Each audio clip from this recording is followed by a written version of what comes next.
Breaking news చూస్తున్నాం. Delhi liquor scam కేసులో కవిత bail petition పై విచారణ రేపటికి వాయిదా పడింది. రౌజ్ అవెన్యూ కోర్టులో వాదనలు మంగళవారం కూడా కొనసాగబోతున్నాయి.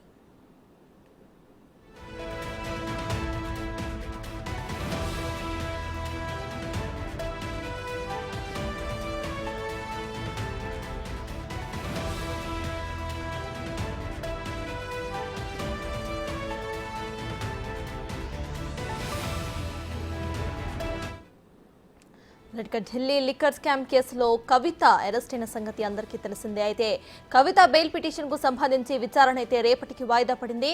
మొదటి నుండి కూడా కవిత బెయిల్ పిటిషన్ కు సంబంధించి కవిత లాయర్స్ అయితే ప్రయత్నిస్తున్నారు. ఫస్ట్ లో తన చిన్న కొడుకు ఎగ్జామినేషన్స్ ఉండటం వల్ల అమ్మ తోడు కావాలి అంటూ కూడా బెయిల్ కు అప్లై చేయడం జరిగింది. అయితే దానికి వాదనలు విన్న కోర్టు కూడా వాయిదాలు వేస్తూ వచ్చింది. ఇక మళ్ళీ రేపటికైతే బెయిల్ పిటిషన్ విచారణ వాయిదా పట్టింది. మొత్తానికి రౌజ్ అవెన్యూ కోర్టులో వాదనలు మళ్ళీ మంగళవారం కూడా కొనసాగబోతున్నాయి. మరి మంగళవారం ఏమైనా జడ్జ్మెంట్ వస్తుందా లేకపోతే మళ్ళీ వాయిదా పడుతుందా అనేదైతే తెలియాల్సి ఉంది.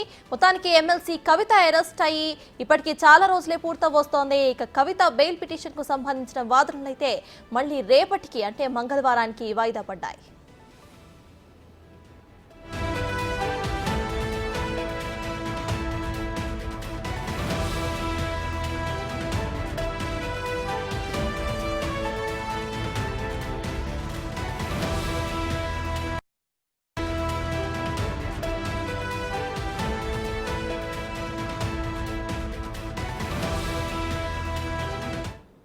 రైట్, ఇదే విషయంపై పూర్తి డీటెయిల్స్ ను మా ప్రతినిధి శివ అందిస్తారు. శివ, చెప్పండి, ఢిల్లీ లిక్కర్ స్కామ్ కేసులో ఇక్కడ కవిత అప్లై చేసిన బెయిల్ పిటిషన్ మళ్ళీ రేపటికి వాయిదా పడినట్టు తెలుస్తోంది. సో దీనిపైన అప్డేట్స్ ఏంటి? ఢిల్లీ లిక్కర్ స్కామ్ కేసులో కవిత ఇటు సిబిఐ ఈడీ కేసులో బెయిల్ పిటిషన్ దాఖలు చేశారు. బెయిల్ పిటిషన్ దాఖలు చేసిన నేపథ్యంలో ఈ రోజు ఉదయం 11 గంటలకు రౌజ్ అవెన్యూ కోర్టు న్యాయమూర్తి కావేరి బవేజా తీర్పును మే 2వ తేదీకి రిజర్వ్ చేశారు. అంటే ఇటు ఈ సిబిఐ అలాగే కవిత తరఫున కూడా వాదనలు ప్రతివాదనలు జరిగాయి. ఇటు కవిత తరఫున కవితకు సంబంధించి ఎటువంటి ఆధారాలు లేవు, నిరాధారమైన ఆరోపణలు చేసి కవితను అరెస్ట్ చేశారు. అంటే అరెస్ట్ చేసే క్రమంలో కూడా సరైన పద్ధతులు పాటించలేదనేది ప్రధానంగా కవిత తరఫున న్యాయవాదులు వాదనలు వినిపించారు. మొత్తంగా చూసుకుంటే స్కామ్ లో కవితకు సంబంధించి ఎటువంటి ఆధారాలు లేకపోయినా కక్షపూరితంగా వ్యవహరిస్తూ కవితను అరెస్ట్ చేశారనేది ప్రధానంగా కవిత తరఫున న్యాయవాదులు వాదనలు వినిపించిన పరిస్థితి కనిపిస్తోంది. ఏదైతే గతంలో కవితను సిబిఐ ఒకవైపు ఈడీ కస్టడీలో ఉండగానే ఈడీ కస్టడీ సంబంధించి కస్టడీ ఉంటుంది, తర్వాత జ్యుడిషియల్ కస్టడీకి వెళ్లారు. జ్యుడిషియల్ కస్టడీ ఉన్న నేపథ్యంలో కవితను ఏ విధంగా అరెస్ట్ చేశారు, ముందస్తు సమాచారం అనేది ఇవ్వలేదు, కొన్ని నిబంధనలు పాటించకుండా కవితను అరెస్ట్ చేశారనేది ప్రధానంగా కవిత తరఫున వాదనలు వినిపించారు. అభిషేక్ మను సింగ్ కవిత తరఫున వాదనలు వినిపించారు.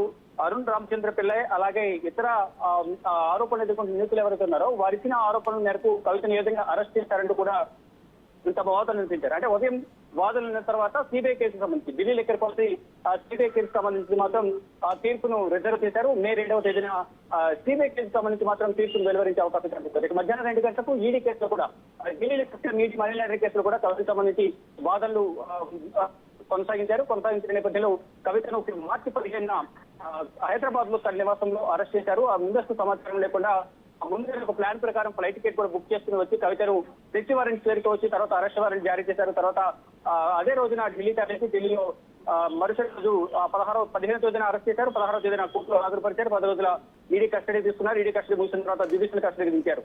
అయితే ఈ జ్యుడిషియల్ కస్టడీలో కూడా కవితను విచారిస్తున్నారు. అనేక ఆధారాలు కవితకు సంబంధించి సేకరించామంటూ కూడా ఈడీ అధికారులు